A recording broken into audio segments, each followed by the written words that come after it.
살아계신 하나님 아버지, 감사와 찬송과 영광을 올려드립니다. 오늘도 새 생명 주시고 새날 허락하시고 건강도 주시고 저희들의 발걸음을 아버지의 집으로 옮겨주셔서 하나님 앞에 찬송을 올려드리며 기도를 드리며 생명의 말씀을 전하고 듣는 이 복된 자리에 저희들을 불러주시니 인도하시니 아버지 감사합니다. 아버지 하나님, 시간을 구별하고 몸을 구별하고 마음을 구별하여 이 자리에 나온 이 자리에 있는 하나님의 자녀들 백성들 위에 이 시간 하늘문을 여시고 성령으로 임하여 주옵소서. 저희들의 그 마음 중심에 결단에 결심에 하나님 아버지께서 함께 하셔서 하나님으로부터 위로부터 오는 성령께서 주시는 은혜와 형통함을 받아 누리는 복된 한날을 살아가는 저희들이 되게 하여 주옵소서. 아버지, 이 시간 말씀하여 주옵소서. 저희가 듣겠습니다. 예수 그리스도 이름으로 축복하며 기도 올리옵나이다. 아멘. 마태마가 누가복음 공관복음 공통으로 연관되어 있다 해서 붙인 이름인 공관복음서 마태복음, 마가복음, 누가복음에는 예수 그리스도의 십자가에서 처형당하시는 모습이 비교적 자세하게 기록이 되어 있는데, 요한복음에는 오늘 읽은 요 몇 절, 한 10여 절 되는 것으로 끝을 내요. 이유는 그러니까 공관 마태, 마가, 누가복음보다는 요한복음이 짧게 기록을 했어요. 그리고 또 하나, 공관복음서에 공이 기록되어 있는 마태복음에도 누가복음에도 마가복음에도 누가복음에도 기록되어 있는 예수 그리스도의 십자가를 대신 진 사람이 누구예요? 구레네 사람 시몬. 네, 구레네 시몬이라는 사람이 졌죠. 그 기사가 빠져 있어요. 자, 근데 왜 그러냐? 마태, 마가, 누가, 요한 네 개의 복음서 중에 요한복음이 가장 늦게 쓰여졌어요. 자, AD 33년에 예수님이 이제 33세의 나이로 죽으시잖아요. 이게 약 한 40여 년, 50여 년 제일 나중에 쓰여진 복음서예요. 그런 측면에서 우리가 뭐를 생각할 수 있느냐? 이미 너무 잘 알아. 마태복음에도 마가복음에도 누가복음에도 이름이 기록이 돼 있어. 먼저 쓰여진 책들에서 예수 그리스도의 그 십자가에서 죽으시는 기사는 너무나도 잘 알려져 있었다 라는 측면. 또 하나, 그럼 구레네 시몬 얘기가 왜 빠졌냐? 중요한 사건인데, 당시에 영지주의자들을 비롯한 이단들이 그 당시에도 붙어 있었어. 그래서 어떻게 얘기했느냐? 예수가 죽은 게 아니다. 예수의 부활을 인정하지 않고 예수가 죽었던 게 아니고 구레네 시몬이 십자가 지고 갔다 그러지 않았냐? 그 사람이 죽은 거다. 그러니까 부활한 게 아니라 어떻게 숨어 있다가 다시 나타난 거다. 이런 말도 안 되는 이야기들이 막 퍼지고 있을 때예요. 그러니까 굳이 사도 요한 입장에서는 그 얘기를 일부러 뺀 것으로 이렇게 추정할 수 있습니다.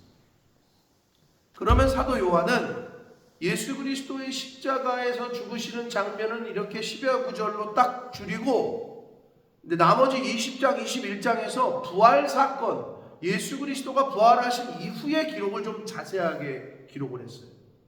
그러니까 이게 공관복음, 마태, 마가, 누가복음하고는 좀 다른 관점인 거죠. 죽음이 아니라 부활에 대한 이야기를 더 부각시키고 많이 자세하게 기록을 했다. 요게 이제 좀 마태, 마가, 누가복음과는 조금 다른 뷰 포인트가 되겠습니다.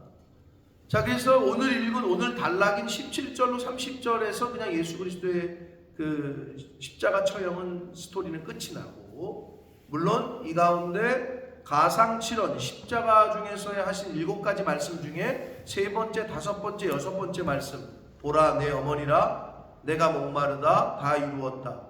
가상칠언 중에 3번째, 5번째, 6번째 말씀이 오늘 단락에 기록이 되어져 있습니다. 굉장히 함축되어 있다, 이렇게 생각하시고 본문을 보겠습니다. 17절입니다.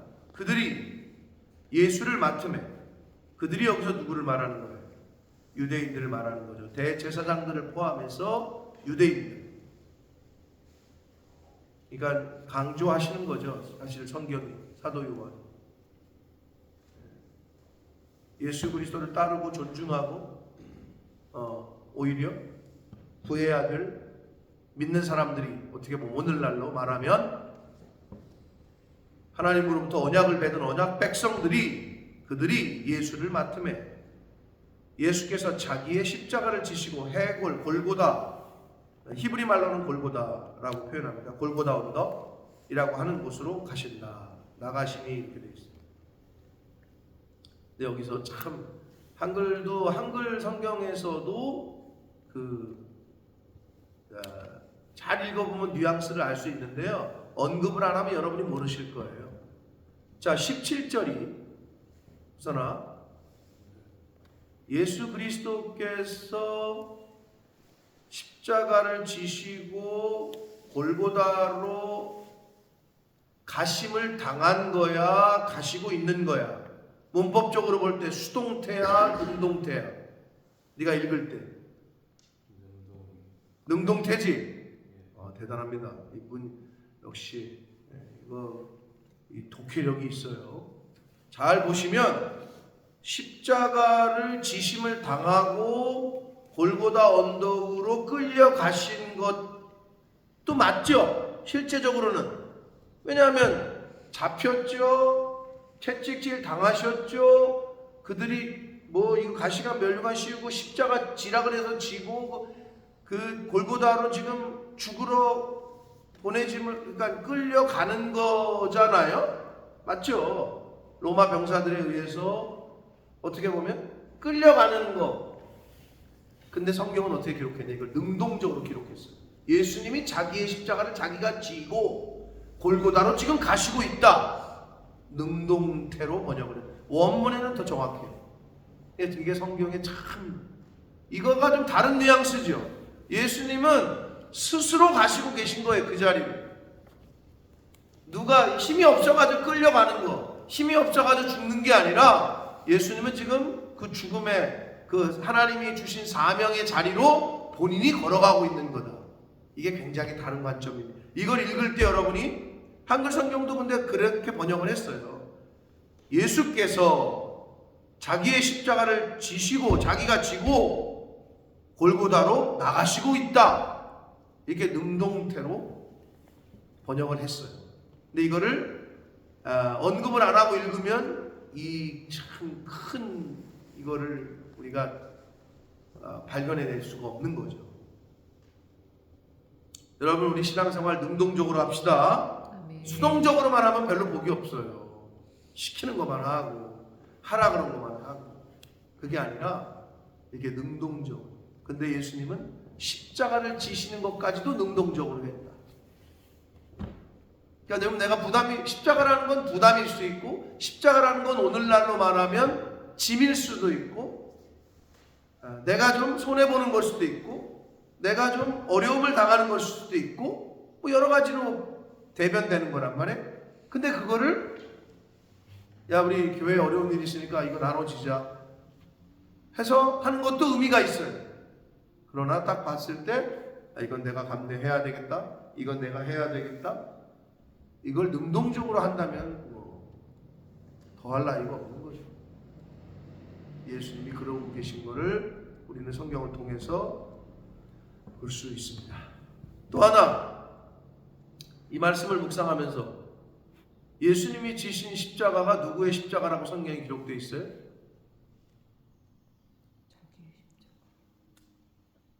예수님이 십자가를 지셔야 될 분이에요? 허선아, 예수님의 십자가라고 자기의 십자가라고 돼 있지? 이걸 네가 성경을 네가 쓴다면 뭐라고 바꾸고 싶어? 예수님이 십자가를 져야 될 만한 죄를 졌어? 아니죠. 그럼 뭐라고 바꾸겠어? 예수께서 인류의 십자가를, 인류 모든 인간의 십자가를 지시고 또는 예수께서 나의 십자가를 지시고 우리 인간 편에서 볼 때 예수님은 십자가를 지실 만한 죄를 저지른 게 없어요. 십자가는 죄인들이 지는 거예요. 근데 성경은 자기의 십자가라고 표현하고, 그래서 저는 마음이 아팠어요. 이건 내가 져야 될 십자가를 예수님이 지신 거예요.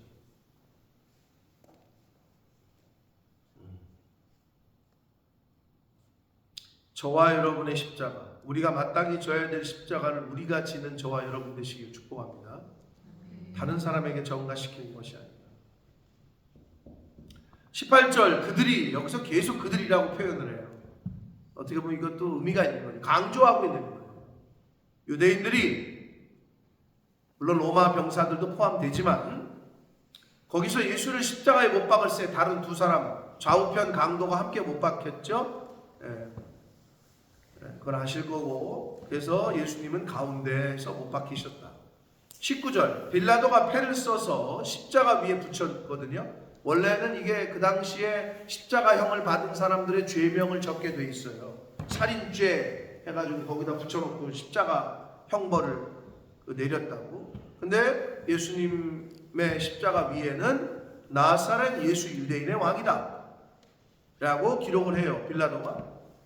여러분, 인리, 즉 로마 카톨릭도 그렇고 동방 정교회도 그렇고 그리스를 갔을 때도 그렇고 벽화 같은 데 보면 예수님의 십자가 위에 표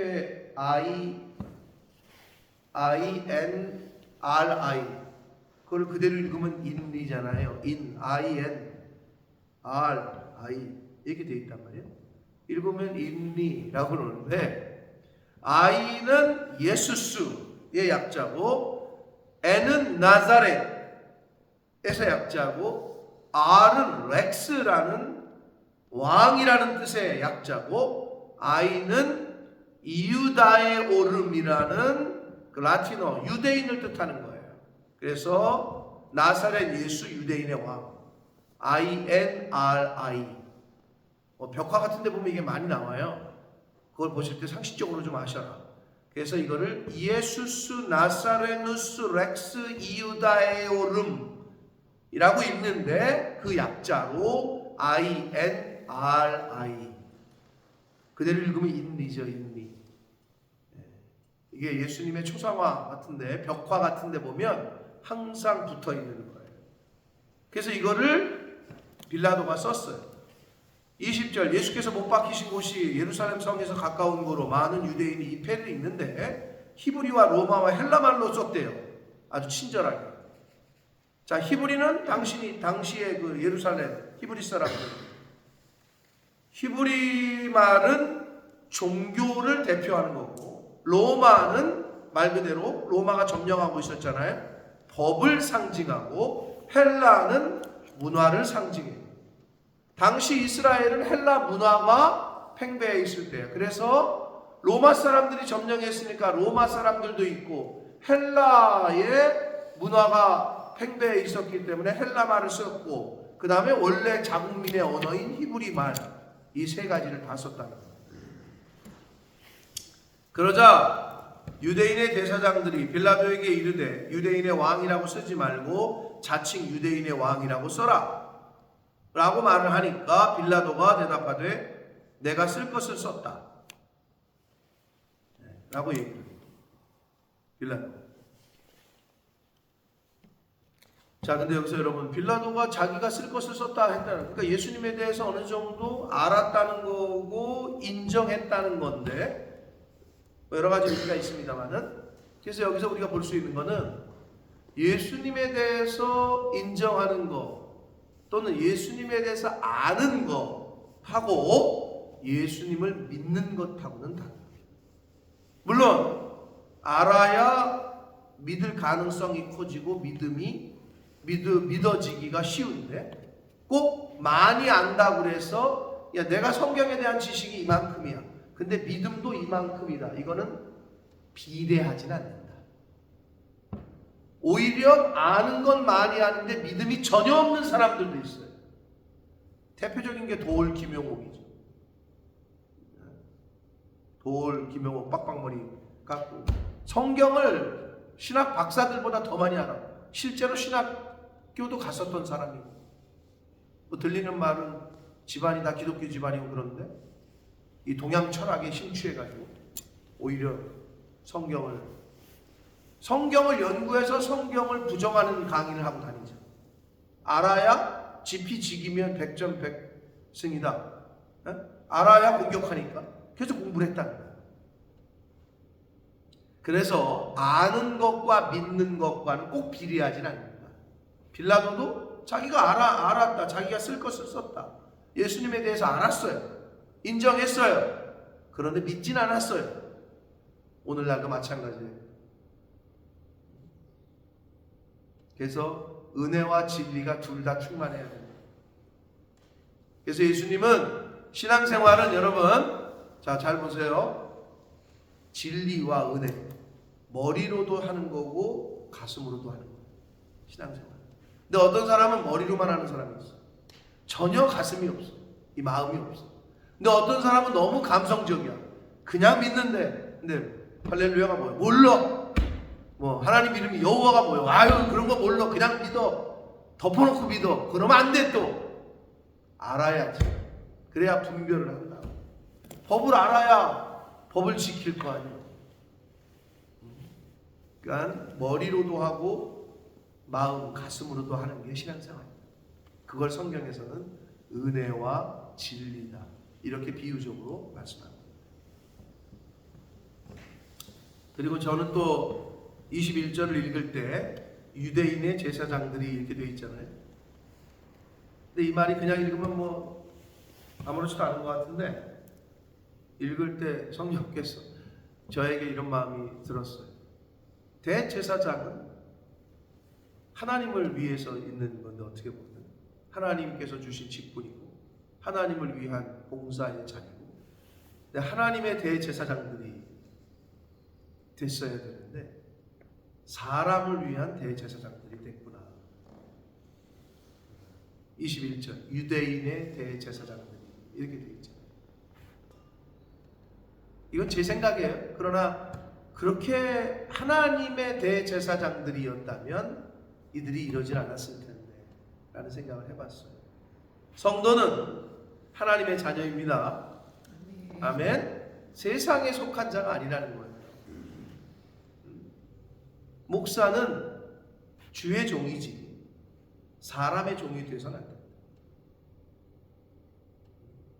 여기서 유대인의 대제사장들이라는 게 제 눈에 자꾸 거슬렸어요. 이건 뭐 신학적으로나 문학적으로 잘못됐다는 건 아니고요. 제가 영적으로 읽을 때 이 사람들이 이래서 그랬나 보다라는 생각이 들었어요. 대제사장들은 하나님을 위한 종이어야 되고 하나님을 위해서 일하는 사람들이어야 되는데 사람을 위한 또는 사람에 의한 지도자들이 됐구나라는 생각을 해봤습니다. 23절을 봅니다. 군인들이 예수를 십자가에 못 박고 그의 옷을 취하여 네 깃에 나눠 각각 한 깃씩 얻고 속옷도 취하니 이 속옷은 호지 아니하고, 호지 아니했다는 것은 잊지 아니했다라는 거예요. 이게 잘라가지고 붙이지 않았고 통으로, 위에서부터 통으로 짠 것이다. 군인들이 서로 말하되 이것을 찢지 말고 누가 얻나 제비 뽑자 하니, 이건 성경에 이미 구약 성경에 예언된 말씀이에요. 예수 그리스도가 메시아가 잡혀서 이런 일을 수모를 당할 거다. 시편 22편 18절에 이미 기록이 되어 있는 말씀이 응하게 하려고 이런 일이 벌어졌다라는 걸 성경은 얘기하고 있는 거예요. 그래서 그들이 내 옷을 나누고 내 옷을 제비 뽑나이다. 이게 시편 22편 18절인데, 내 옷을 나누고 첫 번째 내 옷은 겉옷을 말하고 두 번째 내 옷을 제비 뽑는다라고 할 때 내 옷은 속옷을 의미한다 라는 거예요. 자, 아무튼 예수 그리스도의 메시아에 대한 죽음에 대한 성경의 구약 성경의 예언이 그대로 성취가 되고 있습니다. 25절 예수의 십자가 곁에는 그의 어머니와 이모와 그리고 마리아와 이모와 이모 글로바의 아내 마리아와 막달라 마리아가 섰다. 죄다 마리아야. 왜냐하면 그 당시에 마리아가 가장 많이 쓰이던 이름이에요. 예수님이라는 이름도 많았어요. 그래서 나사렛 예수라고 구분했던 거고, 우리나라도 이름이 많이 겹치잖아요. 뭐 그런 것처럼. 근데 여기서 중요한 게 있습니다. 일반적으로 예수님 곁에는 누가 따라다녔어요? 12제자들. 그리고 중요한 일이 있을 땐 예수님이 3인방 베드로와 야고보와 요한을 불러서 겟세마네 동산 갈 때도 3인방을 데리고 가셨죠. 대통령이 움직이면 경호처장이라든지 비서실장, 대통령 비서실장이라든지 이런 사람들이 움직이죠. 항상 대통령 곁으로 가려고 그래요. 왜? 거기가 권력의 중심이니까. 옛날로 말하면 항상 청와대로 가려고 그래. 모든 공무원이. 왜? 거기로 가야 출세하니까. 그쵸? 예수님이 잡히셔서 십자가에서 이런 수모를 당하시기 전까지는 예수님 곁에는 항상 베드로를 중심으로 한 12제자들이 위시했어요. 그리고 수많은 군중이 따랐어요. 근데 오늘 성경에 보니까 예수님의 십자가 곁에는 항상 따르던 사람들이 보이질 않아요. 여자들만 있어요. 여기도 양승우하고 호선이 승우는 내 아들이니까 그거 빼고 그 호선이가 대단한 거지. 나머지 다 여자 아니에요. 이게 뭘 의미하느냐? 여러분은 예수님의 곁에 서고 싶으십니까? 예수님의 십자가 곁에 서고 싶으십니까? 신앙생활을 할 때 여러분은 수련회 갈 때만 제일 먼저 오고 싶으십니까? 새벽 예배하는 자리에 제일 먼저 오고 싶으십니까? 여러분은 교회에서 어디 놀러 갈 때만 꼭 끼는 사람이 되고 싶으십니까? 예배하는 자리, 기도하는 자리, 봉사하는 자리에 서고 싶으십니까? 그래서 저는 이걸 읽을 때 예수의 곁에는 항상 베드로를 중심으로 한 예수의 제자들이 맨날 따라다녔거늘 왜 예수의 십자가 곁에는 그 보이던 사람들은 한 명도 없고 여자들만, 그 당시에는 사람 취급도 안 하고 사람 숫자에도 세지 않았던, 그렇게 취급을 받았던 여인들만 예수님의 십자가 곁에 머물고 있느냐?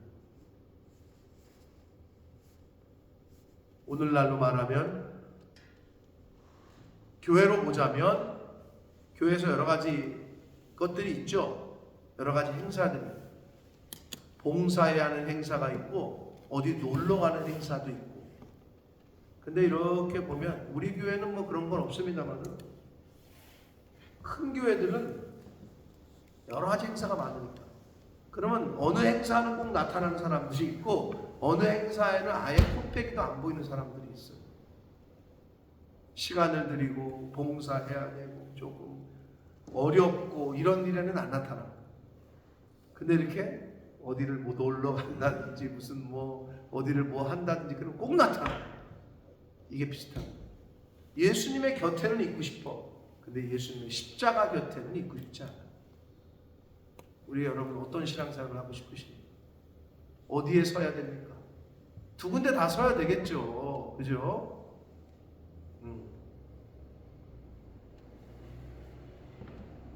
여러분 사랑은 끝까지 함께 하는 거예요. 좋을 때만 사랑이 아니고 어려울 때도 힘들 때도. 그게 진짜 사랑이다. 저는 이거를 읽으면서 어떻게 다 눈 보이지도 않고 말이야. 예수의 십자가 곁에는 어머니와 이모와 글로바의 아내 마리아와 막달라 마리아가 섰다. 막달라 마리아는 7 귀신이 들렸다가 병고침을 받은 여인을 말합니다. 또한 이 막달라 마리아는 부활하신 예수 그리스도를 가장 먼저 목격한 여인이 되겠습니다. 마가복음 16장 9절에 보면 그래요. 기록에 의하면 26절 예수께서 자기의 어머니와 사랑하시는 제자가 곁에 서 있는 것을 보시고, 사랑하시는 제자는 이 요한복음을 쓴 사도 요한을 의미합니다. 그래도 사도 요한이 그 자리를 지키고 있어요. 자기 어머니께 마리아에게 말씀하시되 여자여 보소서 아들이니이다. 이 자기는 죽잖아요. 하늘나라로 가시고. 그러니까 어머니 이게 아들이다. 이 사람이 사도 요한이 아들 노릇할 거다. 어떻게 보면 유언과도 같은 말씀을 하신 거고, 또 여자 제자에게는, 사도 요한에게는 야 봐라, 이제부터 네 어머니다. 그때부터 그 제자가 자기 집에 모셨다라고 성경은 기록하고 있습니다. 이게 사도 요한. 제가 옛날에 한번 설교 때 이 말씀을 드렸어요. 12제자 중에 가장 오래 산 사람이 누구게요? 호선아, 누구 같아?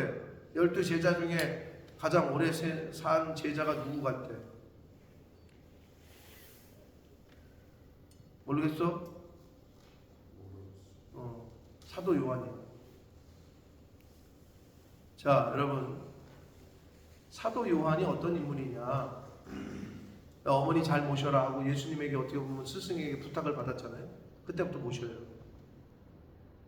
근데 이 사도 요한이 마지막 반모섬에서 요한계시록을 작성할 때까지 다른 제자들, 베드로, 야고보, 그 다음에 야고보, 다른 모든 제자들이 막 지역으로, 디아스포라 그 지역으로 전 세계를 쉽게 말하면 다니면서 복음을 전하다가 순교하고 막 명성을 떨칠 때, 초기 공동체, 초기 교회, 예수 그리스도 이후에 초대 교회가 설립이 되고 예루살렘의 어떤 어떻게 보면 총회의 중심적인 역할을 하고 막 할 때에 예수님의 제자들이, 사도 요한은 성경에 나타나지도 않아. 묵묵하게 어머니만 모시러 부탁을 받았으니까. 그러다가 마지막까지 가장 오래 살아서 요한계시록을 작성하게 되는 영광을 얻습니다. 아마 인간적으로는 막 그 12명, 11명이 막 주변에 막 교회 중심에 쓰고 우뚝 쓰고 막 여러 가지 일도 막 하고 소문이 막 들릴 때 나는 이거 뭐 하는 건가 뭐 이럴 수도 있겠지. 네, 참 하나님 예수님께서 맡기신 사명을 잘 완수하고 마지막에는 요한계시록을 또 하나님께서 쓰게 하시는 은혜를 입었던 제자가 바로 사도 요한. 어떻게 보면 보잘것없는 것 같잖아요. 다른 사람들은 막 나가서 막 그냥 막 안진뱅이도 일으키고 금과 없는 내게 없지만 나사렛 예수 이름으로 걸어라 막 베드로가 막 이런 일이 벌어졌다가 자기는 집에서 노인네만 모시고 있고. 여러분, 하나님께서 우리에게 각자에게 주신 사명이 다르다. 그러나 그 사명 그 자리에도 최선을 다할 때 하나님께서 영광을 받으시고 또 꼭 필요한 일을 맡기시고 하게 하실 줄 믿습니다. 그러니까 사도 요한의 모습을 보면 우리가 그런 것을 교훈받을 수 있다. 자, 그리고 가상 7원 중에 5번째 말씀, 내가 목마르다. 이건 육신에 대한 목마름일 수도 있습니다. 맞습니다. 그러나 이 목마름은 영혼을 향한 목마름, 인류의 영혼 구원을 위한 영혼의 목마름이다 라고 우리가 볼 수 있습니다. 그리고 이제 가상 7원 중에 6번째 말씀이었던 다 이루었다 라고 하시고 영혼이 떠나가셨다. 죽었는데 다 이루었대. 내가 사라져 없어지는데 다 이루었대. 이건 뭘 말하느냐? 예수 그리스도의 죽음은 곧 구속사역의 완성을 의미합니다. 예수 그리스도께서 십자가에 죽으셔야만 인류가 구원을 받는다. 쉽게 말하면 이거예요, 여러분. 내가 죽어야 네가 살아. 응? 그거라 지금. 여러분, 우리가 근데 하나님이 우리에게 옆에 있는 집사 위해서 너 좀 죽어라. 요즘 그렇게 얘기 안 하시잖아요. 다른 사람을 위해서 죽어라. 그래도 죽어야 될 판인데, 다른 사람을 위해서 시간 좀 내라. 네가 가도 좀 도와라. 밥이라도 사줘라. 이 정도는 순종할 수 있어야 됩니다. 아멘. 그리고 그렇게 순종할 때 복을 받습니다. 죽어야 구속사역이 완성이 됩니다. 그래서 예수 그리스도는 다 이루었다라고 표현하셨던 것이다. 요게 지금 사도 요한의 관점에서 쓴 예수님의 십자가에서 죽으심에 대한 굉장히 함축되어 있어요. 마태, 마가, 누가복음에는 좀 길게 늘어져 있고 또 자세하게 돼 있고, 강도 이야기도 있었잖아요. 오른편 강도는 인정하고 구원받았지만 왼편 강도는 막 조롱하고 비웃고, 뭐 이런 스토리도 다른 성경에 있잖아요. 그런데 사도 요한은 아까 처음에 서두에 얘기한 대로 그런 차원에서 이미 제일 나중에 쓰여진 책이기도 했고, 또 뭐 구레네 시몬 얘기도 뺀 이유는 뭐 여러 가지 이단들의 가현설이라고도 하고, 이런 거기에 입각한 구레네 시몬이 죽은 걸 거다, 예수는 어디 숨어 있다가 나타난 거다, 뭐 이런 소문, 막 이런 말도 안 되는 이야기들이 막 퍼져 있을 때 굳이 그거를 여기다 기록하지 않고 뺐고, 그리고 부활의 스토리에 더 초점을 맞춰서 이제 20장과 21장에서 부활 이후의 사건을 더 기록을 해줍니다. 그래서 요한복음 네 번째 복음서가 굉장히 우리 인류에게 주는 또 다른 아주 귀한 자료인 거죠. 사랑하는 성도 여러분, 몇 가지 포인트들이 중요한 것이 있었습니다. 자기의 십자가, 예수님은 십자가를 지실 분이 아니에요. 그건 저와 여러분이 십자가예요.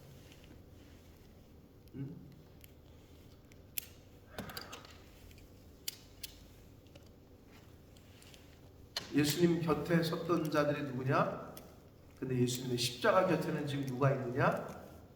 여러분은 어떤 신앙생활? 교회에 좋을 때만 숟가락 얹는 게 아니라 어려울 때도 나서서 할 수 있는, 그것이 오늘날 이 예수의 십자가 곁에는 이라는 그 말씀 속에서, 그리고 예수의 곁에 맨날 따라다니는 사람들은 보이지도 않고 예수님의 십자가 곁에는 이 여인들만 있었다. 사랑하는 성도 여러분, 세상 사람들도 그건 싫어해요. 좋을 때만 나타나가지고 뭐하고, 어려울 때는 보이지도 않고, 세상 사람들도 싫어해요. 하물며 하나님께서 어떠시겠냐. 그러므로 십자가로 대변되는 여러 가지 의미들이 있지만, 내가 져야 될 내 십자가를 잘 지고 이 땅에서 신앙생활 하시는 저와 여러분 되시기를 축복합니다. 내가 져야 될 십자가를 또 예수님에게 지우지 말고, 내가 져야 될 십자가를 다른 사람에게 지우지 말고, 내가 져야 될 십자가를 그건 목사님이 할 일이죠, 그건 사모님이 해야 될 일이죠, 그거는 전도사님들이나 해야죠 라고 말하는 사람들이 많이 있어요. 근데 안타깝기도 하고 어리석은 거예요. 내가 내 십자가를 지지 않잖아요. 예수 그리스도의 제자의 모습, 제자로서의 첫 발을 내디딜 수가 없어요. 내가 내 제자가 되려면 네 십자가를 지고, 자기를 부인하고 내 십자가를 지고, 그게 제자의 첫째 조건이었기 때문에, 제자가 안 된 사람이 어떻게 증인이 되며, 증인이 안 된 사람은 파수꾼이 될 수가 없어요. 성장하는 신앙생활을 하시는 저와 여러분 되시길 축복합니다. 계속 시간이 갈수록 쪼그라드는 신앙생활이 아니라, 여러분의 믿음도 가문도 여러분의 자녀 손도 시간이 흐를수록 점점 더 부흥하고 성장하고 하나님으로부터 복을 받는 그러한 교회와 가정과 개인들과 또 우리 후손들 되는 저와 여러분 될 수 있도록, 우리 교회가 되고 가정이 되고 그러한 은혜와 복을 받는 우리 모두가 되시기를 예수 그리스도 이름으로 축복합니다. 살아계신 하나님 아버지, 감사와 찬송과 영광을 올려드립니다. 아버지 하나님, 예수님께서는 능동적으로 주체적으로 십자가의 길을 걸어가셨습니다. 끌려가신 것이 아니라, 힘이 없어 잡혀 죽으신 것이 아니라, 예수 그리스도께서 능동적으로 자기 발로 그 최종 결승선을 통과하셨습니다. 거기까지 가셨습니다.